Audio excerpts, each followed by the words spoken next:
বিকেলবেলা মা মেয়ে বের হয়েছি আর কত কিছু যে দেখলাম সবকিছুই আজকে আপনাদের সাথে শেয়ার করব। আসসালামু আলাইকুম ভিউয়ার্স, সবাই কেমন আছেন? আশা করি সবাই ভালো আছেন। ইদানিং যে গরম পড়তেছে, বিকেল হলে মনে হয় যে দুপুর, প্রচন্ড রোদ। আম্মুকে বলছে যে আপনি বের হন ওই দিক দিয়ে, আর আমি আমার বাসা থেকে বের হয়েছি। কয়েকদিন ধরে আম্মুর সাথে বিকেলবেলা বের হই হাঁটার জন্য। আম্মুও হাঁটে আর আমিও হাঁটি। যেতে যেতে অনেক কিছুই দেখলাম এবং অনেক কিছুই মনে হচ্ছে সুন্দর লাগতেছে। যেমন দেখেন এখানে গাছের মধ্যে রোদ পড়তেছে।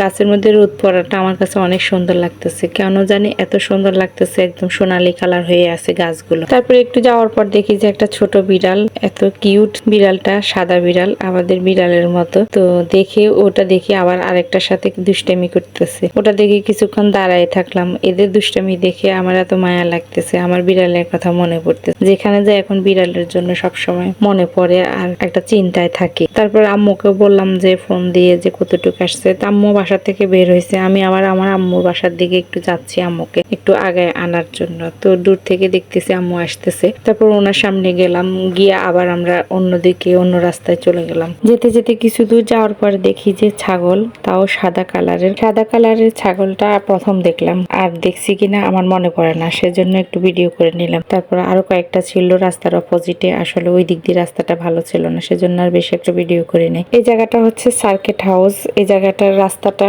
অনেকটা খারাপ ছিল, এখন অর্ধেকটা রাস্তা প্রায় সুন্দর করে পাকা করা হয়েছে, আর অর্ধেকটা রাস্তা এখনো করা হয় নাই ঠিক মতো। তো আশা করে হয়তো সুন্দর হয়ে যাবে। আর এই সাইডে তো সবসময় ভিড় লেগে থাকে মানুষের, জায়গাটা সুন্দর, সেজন্য এখানে কলেজের মেয়েরা, স্কুলের মেয়েরা এসে এসে ফটো সেশন করে।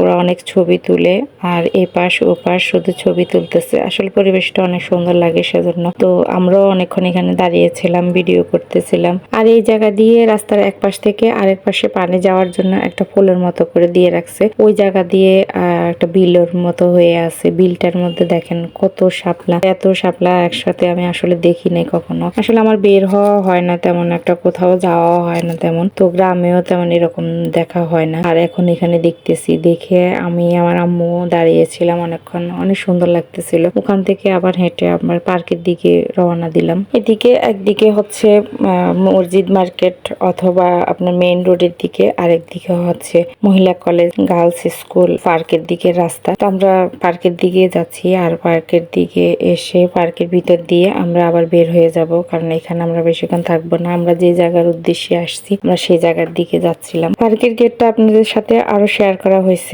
তো এখন আবার একটু দেখাইলাম যে এখানে একজন মানুষই একবারই ঢুকতে পারবে, আর এখানে দুইজন একসাথে ঢোকার কোনো চান্স নাই। আসলে এটা করার কারণ হচ্ছে হয়তো বা মোটরসাইকেল নিয়ে কেউ ঢুকে যায়, অথবা একটু গ্যাদারিং হয়, সে কারণে যাতে কোনো সমস্যা না হয়, কোনো গাড়ি বা কোনো কিছু ঢুকতে না পারে, সেজন্য এভাবে মনে হয় করে দেওয়া আছে। আমি সঠিক জানি না, তবে দুই পাশে দুইটা গেটই এমন করে দেওয়া আছে, একসাথে একটা মানুষই ঢুকতে পারবে। তো পার্কের ভিতর দিয়ে হেঁটে যাচ্ছি, হেঁটে আবার আমরা পার্কের বাইরে দিয়ে এসে এক জায়গায় এসে দেখলাম, অবাক হয়ে গেলাম যে বৃক্ষ মেলা চলতেছে। আর যারা গাছ প্রেমী মানুষ, আসলে এসব মেলা দেখলে তো আসলে খুবই খুশি হয়। ঢুকতেই দেখি যে অনেকে গাছ কিনে নিয়ে যাচ্ছে, আর দূর থেকে দেখা যাচ্ছে অনেক বড়।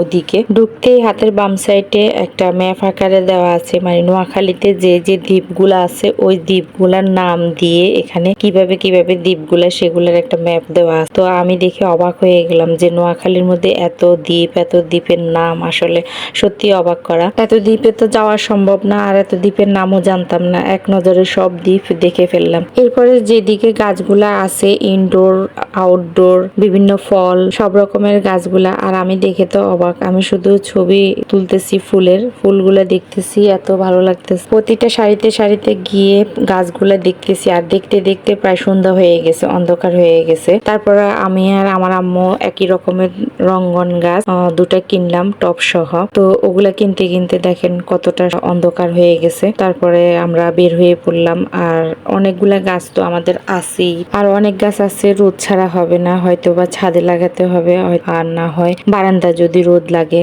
তাহলে ঠিক আছে। তো আমরা বের হয়ে যেখানে যাওয়ার জন্য আসছি ওখানে যেতে যেতেই সন্ধ্যা হয়ে গেছে। আর আমার আম্মু একটা ভ্যান গাড়ি থেকে কিছু কাচের জিনিস নেয়, আমিও নিই ওখান থেকে, অনেক ভালো লাগে। তো যাক, ওনাকে পাওয়া গেছে, হয়েছে আর ওখান থেকে কিছু কেনাকাটা করে পাশে একটা সিঙ্গারার দোকান আছে, ছোট ছোট সিঙ্গারা বিক্রি করে। সব সময় তো যাওয়ার সময় দেখায় আপনাদেরকে, অনেক সময় দেখানো হয়েছে। তো ওখান থেকে কিছু সিঙ্গারা নিয়ে বাসায় চলে আসলাম। বাচ্চারা আসলে তো নাস্তার জন্য বলবে, আর তখন তাড়াহুড়া করে কি দিব সেজন্য। আর বাইরে গেলে তো কিছু না কিছু ওদের জন্য আনা লাগে। তো আজকের মতো বিদায় নিচ্ছি, সবাই ভালো থাকবেন, সুস্থ থাকবেন। যারা ভিডিওটা সম্পূর্ণ দেখছেন তাদেরকে অনেক অনেক ধন্যবাদ। আল্লাহ হাফেজ।